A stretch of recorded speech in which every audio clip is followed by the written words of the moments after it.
I get to this point of camp, and you're glad to walk off that practice field with getting a bunch of work done and keeping people healthy. And we did that, so that's a good thing. I don't think there was any major injury out there. We got quite a few situations done again today. We had to continue just to put the ball down and play football with everybody off to the side and all the communication, all the substitution, and relatively clean. It got sloppy later with some 2s and 3s, with some pre-snap penalties and things of that nature, but overall clean. We're getting better. We have 2 weeks to continue to really work hard and push and try to get things detailed. So, it's a work in progress, but I'm happy with where we're at. Coach, after the first scrimmage, you said your major takeaway was that you guys were able to find the end zone, get the ball across that pylon. What was maybe the major takeaway from scrimmage 2? I think just cleaner football, just a little cleaner. Defensively, I thought some guys really stepped up and made some plays and stalled a few drives where we had some very promising things going. Defensively stepped up.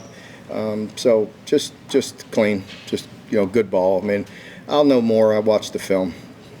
Tackling looked better today, Mark? It was better. Yeah.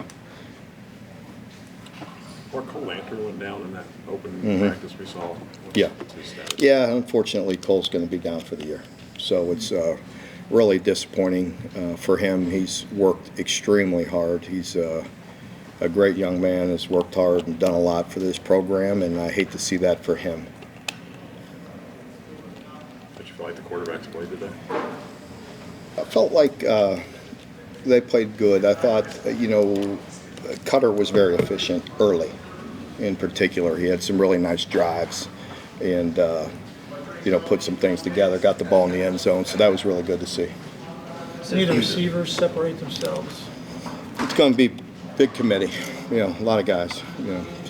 You said call for the running backs today. I know last week you said that Bell and McGowan were kind of being used sparingly to. McGowan is out right now. Nothing. Hopefully he'll be back Monday, Tuesday, sometime this week. But he's out right now. Like I said, I don't anticipate anything long term there. And Dante didn't play today, so the other backs got a lot of work done. I feel better about our run game. I think when we put it all together, I'm looking forward to that. With everybody healthy and everybody in there.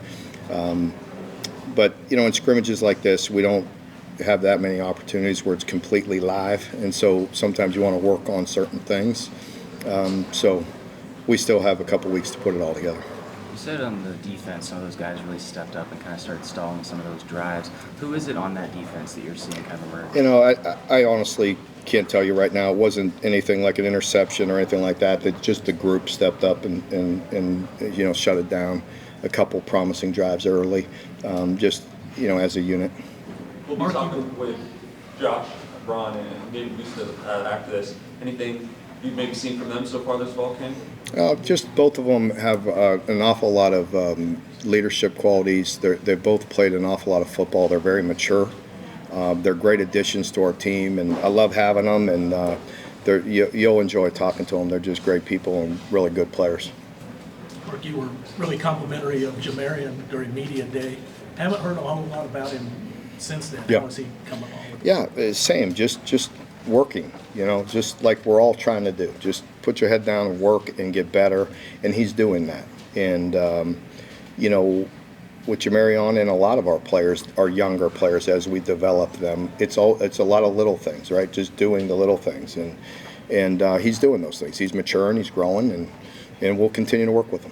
Speaking of the running backs, guys last week were saying that it was pretty hard to take down Patterson, or it was harder than they thought it would be. What did you see from maybe him today? Yeah, JP has looked good. I think, going back to the spring, probably you could pull up a few quotes that I've been impressed with him. He's a good player. He is very physical, very tough, and he's been very reliable through this camp.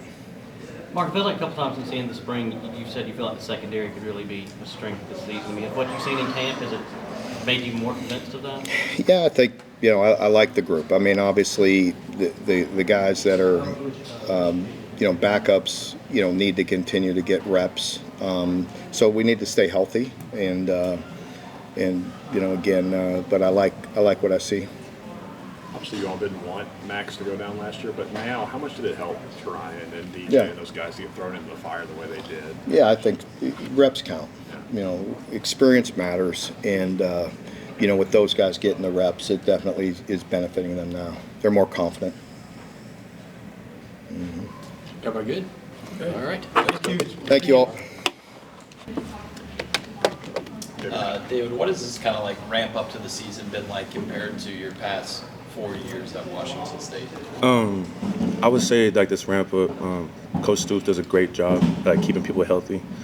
Because at Washington State, like we were constant grind, and at some point, like the players' bodies would really start like feeling it. And then like your first week outside, like people are beat up, there's injuries, but Coach Stoops does a great job, like basically stay still and like physical.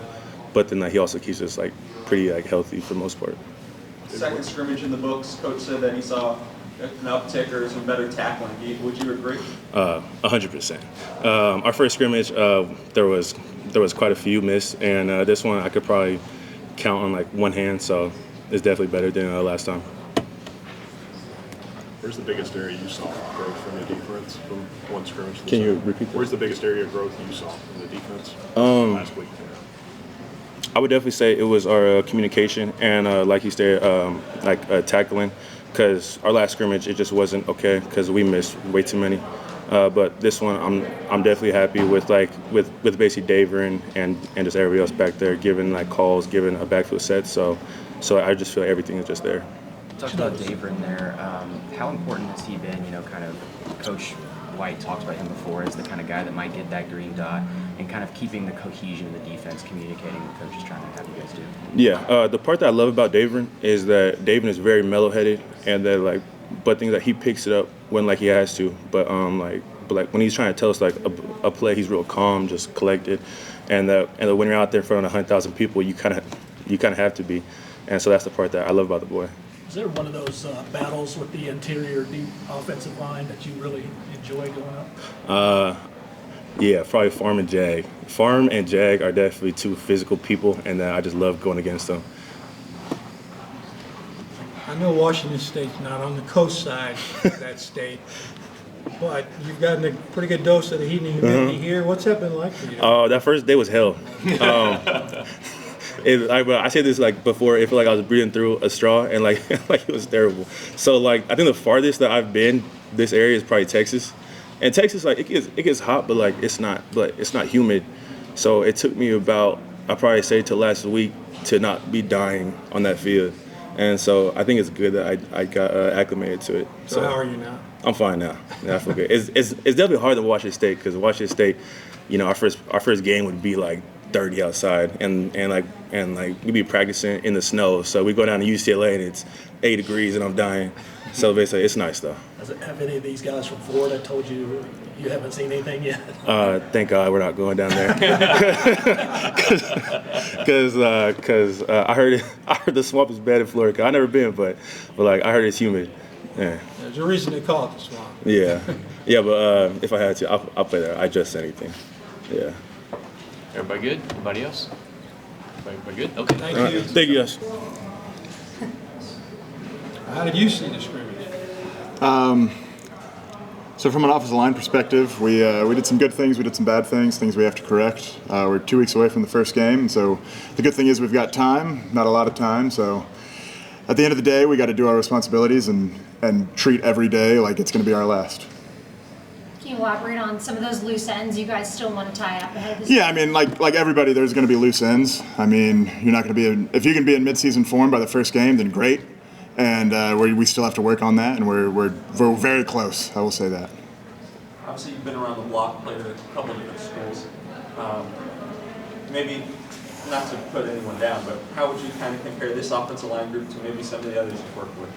Yeah, I think we're very solid. I think we have a chance to be really good, and we just got to keep working and never settle.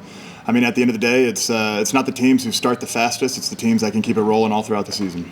And it's a question I asked David. Is there an interior guy on the defensive line that you really enjoy going against and blocking in practice? Yeah, I mean, Gusta and Khalil are two of my favorite players to go against. I feel like both of their games are well balanced, and because of that, you have to react. You can't get caught guessing what they're going to do. And I mean, out there today, I got caught guessing a couple times, and that's just me being lazy and me not playing the game. It's me trying to cheat the game.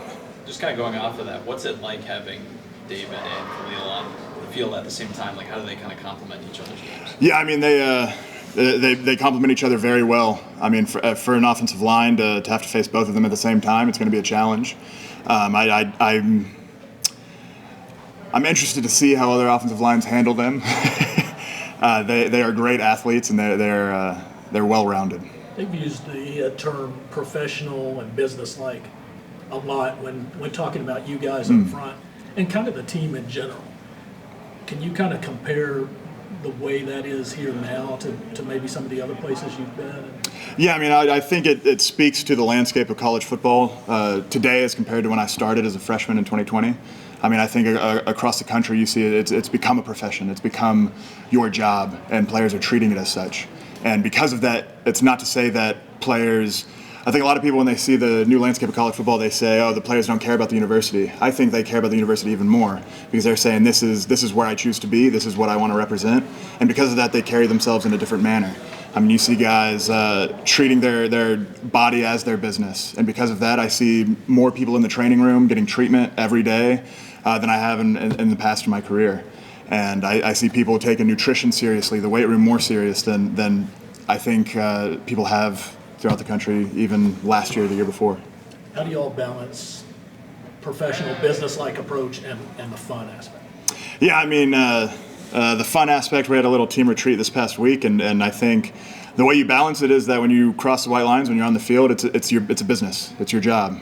But once you're past the field and you're in a team situation like we did this past Wednesday night, that's where the fun begins. But in between the lines, on the field, it's all business. Why was that team retreat important? Why Yeah. or how? Why was it important? I mean, it's just always hanging out with your guys outside of a football setting. I mean, we were on a lake. We we were swimming most of the afternoon and just breaking bread with each other, getting outside of the walls of this facility. I mean, it's a great facility, but it doesn't beat the lake with your boys. So I mean, and then actually, Shiaj brought Risk Europe to the thing, and so Pete, me, Jagger, Calzada, Cutter, Caddis, basically most of the offense we're playing Risk Europe. Maybe a little later than we probably should have been, but you know, it's things like that we're going to remember for the rest of our lives, and that's why I think it was important. Josh, it seems like there's been a real emphasis on those like third and short, fourth and short situations where they struggled last year.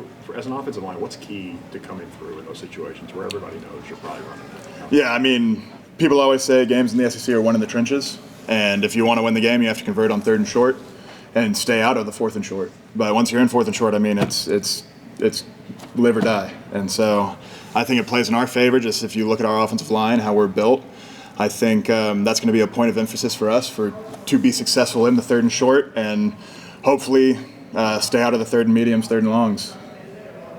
I guess you touched on this talking about the retreat, but when you first got here, through media day, whatever interviews you've talked about, a group trying to come together as one, the O-line, when you only have weeks or months and not years.